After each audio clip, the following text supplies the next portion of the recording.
Local officials defend an $8.8 million ballot issue for seemingly unrelated programs. Phil Lindemann, Krystal, 93 News. First, the Copper Triangle Road Cycling Tour is back this Saturday, taking cyclists on a 79-mile ride over 3 passes. Expect hundreds of riders on Fremont, Tennessee, and Vail passes tomorrow, including Highway 91 to Leadville, US 24 to Minturn, and the Vail Rec Path at Vail Pass. There are no traffic closures. Cyclists will be out from 7 a.m. to 6 p.m. The Board of County Commissioners proposed an $8.8 million ballot question for the November election this week, with funding for unrelated programs like early childhood care and wildfire mitigation. But County Manager Scott Vargo says these issues share one thing. We really do look at them all as measures that are meant for prevention. Mental health services and recycling are also part of the bill. We do believe all of them are key to the community being stronger, healthier, more capable going forward. The bill collects funds through a mill levy of $34 for every $100,000 of property value.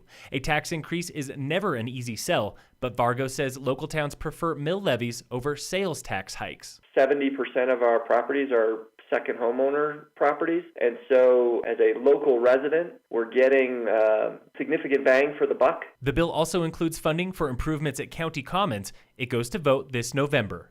Exit 205 at I-70 and Blue River Parkway through Silverthorne is a mess at rush hour and on weekends.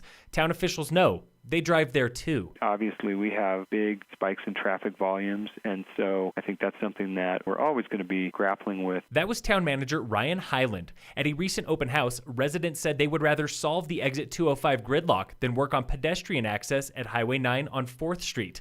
Officials agreed. Kind of hard to think about long-term downtown when you're looking at short-term traffic challenges. One issue, space at Exit 205 is tight. The best solution is a new interchange with crisscrossing lanes for entering and exiting I-70. Can we make it better? And the answer is certainly if we had a diverging diamond, we'd see an improvement. CDOT and the town studied the solution in 2012 when funding was slim, but Highland says a new road tax this November could make the difference if it passes. It's not a matter of massive undertaking to figure out what's needed. It's really kind of pushing it those final couple yards into the end zone. A new interchange at Exit 205 requires CDOT approvals and cash. It is a top priority for the town, but there is no timeline for construction.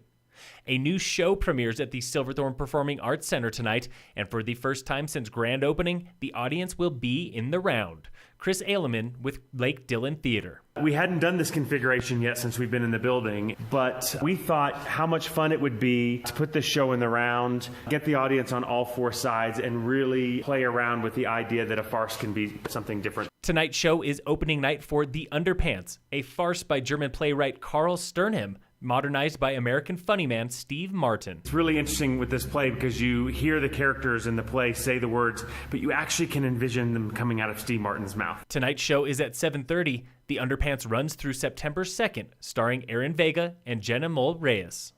In sports, the Rockies open a weekend series with the Brewers in Milwaukee today. First pitch is 5:10 p.m.